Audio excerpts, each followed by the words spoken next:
So guys, may share lang ako sa inyo. So itong tablet. Yan.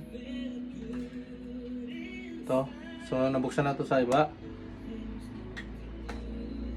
Charging port yung sinabing sira. So napalitan natin pero ayaw pa rin mag-charge. So upon checking, shorted yung port. So paano namin trace yung short, no? So ito siya. Ginagamitan namin siya ng ang thermal cam ito. Gamitan natin siya ng thermal cam. Makikita natin dito sa may computer, laptop. So check natin na kung saan banda yung short. So inject tayo dito sa may bat terminal.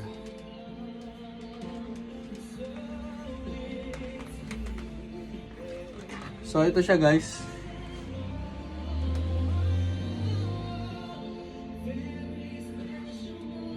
So ayan, nakita nyo ba yan? Yung naka-highlights. Ito. Itong part na to, nandito yung short. Nandito sa part na to yung short.